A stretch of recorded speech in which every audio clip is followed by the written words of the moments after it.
அப்படின்னா உயிரோடு இருக்க வேண்டிய ஒரு மனிதனை பார்த்து செத்தவன என்ன அர்த்தம்? என்ன? பிணமேன்னு அர்த்தம். ஆமா. பிணத்துக்கு என்னங்க உண்டு? மதிப்பு மரியாதை எதுவுமே கிடையாது. சரி. ஒரு மனுஷன் உடம்புல உயிர் இருக்கிற வரைக்கும் தான் எம்எல்ஏ எம்பி வருக, எம்எல்ஏ வருக, அமைச்சர் வருக, முதல்வரே வருகம்மா. சரி. அந்த உடம்புல உயிர் இல்லைன்னா அந்த பாடி எப்போ வரும்மா? இந்த பாடி, அந்த எம்எல்ஏ பாடி, எம்பி பாடி, டேடியும் பாடி ஆயிருவாரு. ஆக அப்போ செத்தவருக்கு என்ன மதிப்பு? ஒண்ணு. அதுக்கப்புறம் தான் இந்த வேதியனுக்கு மனசு வேதனைப்படுது. என்னைக்குமே பாருங்க, யாரையும் பார்த்து நீங்க பேசும்போது என்ன வேணாலும் பேசுங்க, ஆனா செத்தவனே நீ பேசக்கூடாது. செத்தவனே என்னது? பெணமேனே அர்த்தம். ஆக இவனுக்கு அதான் கிளவி சொன்ன வார்த்தை தன்னை கேட்டிருந்த வேதியன் அழுது கொண்டு தன்னுடைய அகரமதில் அக்கரகாரத்துக்கு போகல, வீட்டுக்கு போகல. வீட்டுக்கு போனா மனைவி கேட்பா, மன்னா லட்ச லட்சமா பொருளை கொண்டு சென்றீர்களே எங்க என்று கேட்டால் என்ன பதில் சொல்வது? சரி, வீட்டுக்கு போக வேண்டாம். கொட்டகையில் பூசை செய்யும் கோயிலுக்கும் போகல. ஏன் கோயிலுக்கு போகல? ஏன்? அங்க இருக்க உண்டியல் பணத்துல இருந்து கையில வச்சு ஆட்டிட்டு இருக்க கோயில் கைமணி முத கொண்டு எல்லாம் வித்து ராசிக்கு கொடுத்துட்டான். இப்ப ஊர்க்காரங்க கிட்ட பதில் சொல்லணும்ல. உண்டியல் பணம் கிட்ட என்ன பதில் சொல்வது? முடியாது. ஆக பட்டணத்தை விட்டவனும் பரதேசம் போனானே. கடைசியில தாசி வீட்டுக்கு போறவன் நலமெல்லாம் இதுதான். முண்டக்கண்ணா இதோட திருத்திக்க நீ. நான் இப்ப நல்லா திருந்திட்டப்பா. சொன்ன கேட்க மாட்டேங்குது. ஆக நல்ல கவனிங்க. கால் போன போக்கில் மனசெல்லாம் வெறுத்து கொண்டாட்டி பிள்ளைகளுக்கு பூச ஊரு மக்கள் எல்லாத்தையும் வெறுத்து கால் போன போக்கில் போய்கொண்டிருக்கிறான் வேதியன் வேலன். இந்த கதைங்க இப்படி இருக்க, அம்மா நிலை இன்னைக்கு நீலியம்மனாக, நீலியாக, தெய்வமாக அவளை வைத்து நாமெல்லாம் வழிபாடு செய்கிறோம் என்றால் அந்த நீலியம்மனுடைய முற்பிறப்பு கதை தான் இப்ப நான் படிச்சுட்டு இருக்க வேண்டிய லட்சுமி கதை. சபாஸ். அவ தாசி குலத்தில் பிறந்தவளாக இருந்த. உலகத்துல தாசி பெண்கள்லாம் எப்படி இருப்பாங்கன்னா, ஏற்கனவே உங்கள்கிட்ட சொன்ன மாதிரி இன்னைக்கு ஒருத்தங்கிட்ட காசு இருந்தா அவங்ககிட்ட சிரிப்பா, அவங்ககிட்ட காசு இல்லைன்னு அவனை கட் பண்ணிட்டு அடுத்தாள் இப்படி மாறிக்கிட்டே இருப்பாங்க. ஆனால் நீலியம்மன் மட்டும் அதற்கு விதிவிலக்கு.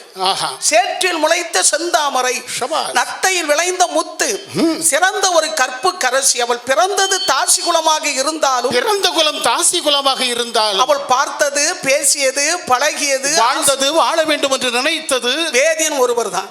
இந்த கிளவி ஏமாத்தி காசு வாங்கினதுக்கும் இதுக்கும் சம்பந்தம் கிடையாது. இவளுக்கு தெரியாது. இவளுக்கு தெரியாம கிளவி தடவி எடுத்துட்டா. சரி. ஆனா இன்னைக்கு வந்தது, இங்க நடந்தது, சண்டை போட்டது எதுவும் இவளுக்கு தெரியாது. ஏன்னா அவன் பக்கத்து ஊர்ல நாட்டியம் ஆட போயிருந்தால், கொஞ்ச நேரம் கழித்தது லட்சுமி வந்தா. லட்சுமி வந்த உடனே பக்கத்து வீட்டுக்காரி விஷயத்தை சொன்னா. வந்த உடனே நேரம் அம்மா கிட்ட வந்தா. யாரு? லட்சுமி. வந்தீங்க அம்மா. என்னடி வந்தது வராம கத்திக்கிட்டு இருக்க? அம்மா அவர் வந்தாராம்ல. அவர் இவரு சிவருங்கிற எவர் எனக்கு ஒண்ணும் புரிய மாட்டேங்க வயசான காலத்துல. அதாம்மா என் தெய்வம் வேதிய பிரபு. யாரு? வேதிய பிரபு மருமவை. ஓ, வேதிய பிரபுவா? ஆமா. யாரு? மருமவை. கொஞ்சம் பொறு. என்ன அந்த லிஸ்ட் எடுத்து பாத்துக்கிட்டோம். எந்த லிஸ்ட்? மருமக லிஸ்ட். அப்படியா? எம்மா, 25 பேர் வரிசையா இருக்கு, 10 பேர் வெயிட்டிங் லிஸ்ட்ல இருக்கு, காத்திருப்போர் பட்டியல இருக்கு. இதுல நீ எந்த மருமகன்னு சொல்றம்மா? மகா எத்தனை? ஒண்ணு. மருமக எத்தனை? 25 பேர் வரிசையா இருக்கு, அது 10 பேர் வெயிட்டிங் லிஸ்ட்ல இருக்கு, காத்திருப்போர் பட்டியல்ல. சரி, வருஷம் போட்டிருக்கியா? ஆமாமா, அது 1901 வருஷமா தண்ணி விழுந்து அறிஞ்சு. அது 1945ல உங்க அம்மா உனக்கு போட்ட மருமக லிஸ்ட். இப்ப வருஷம் 2024 அதுல பேர் எழுதிருக்கா பாரு. அது ஒண்ணு இல்லையம்மா. பேர் எழுதலன்னா என் வேதிய பிரபு, என் கோயில் பூசாரி. யார் அந்த வேலை? ஆமா, அவனதான் கேட்டுட்டு இருக்க நீ. ஆமா, ஊருக்கிட்ட போய் இவ்வளவு வந்தான். அம்மா 2 வார்த்தை தான் கேட்டேன். எனக்கு நிறைய பேச தெரியாதுல்ல. கையில காசு இருக்கான்னு இல்லன்னா. காசு இல்லாத பயிலுக்கு இங்க என்ன வேலை? அதனால செத்தவனே வேதியனையும் தின்னு விட்டு எழுந்துறாடா. நீ 2 கேள்விதான் கேட்டேங்க. சந்தோஷமா 4 வார்த்தை கேட்டா அதுக்குள்ள அவன் பொறுக்காம போயிட்டான். எம்மா போனவன் போட்டு விட்டு தள்ளு. அவன் கையில காசு இல்ல. அதனால பாரு, எத்தனை ஒரு பண்ணையார், எத்தனை ஒரு ஜமீன்தார், எத்தனை ஒரு நாட்டாம பாரு. இங்க இவரு அவர் டிப்டாப்பா. அவருடைய நீ வா பண்ணையார் கூட நீ வா. இதுக்கு அவனை பத்தி எடுத்தேன். அம்மா எனக்கு அவர் தான் வேண்டும். அவன் தான் போயிட்டான், நம்ம விட்டு தள்ளு. நான் அவருக்கு கூட போறேன். சரி என்று நல்ல கவனிங்க. எனக்கு ஊரு வேண்டாம், உறவு வேண்டாம், அம்மா வேண்டாம், அண்ணன் வேண்டாம்.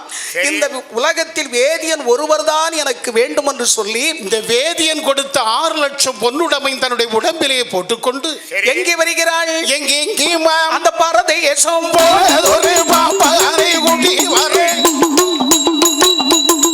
மாதாய் தாசி மகள் தொடர்ந்தாளே வேதியன் கடுவீரை வாய்ந்தாரோடி, கடுவீரை வாய்ந்தாரோடி போய் மறித்த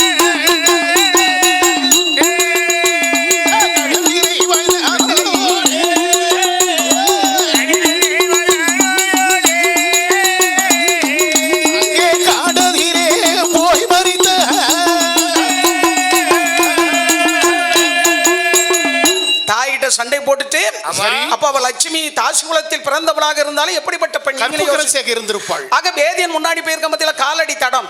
அந்த காலடி தடத்தை பார்த்தே தேடி வருகிறாள். அதோ போகிறது யார்? நம்ம அத்தன் தானே, நம்ம வேதிய பிரபு தானே. ஓடி வந்தான்.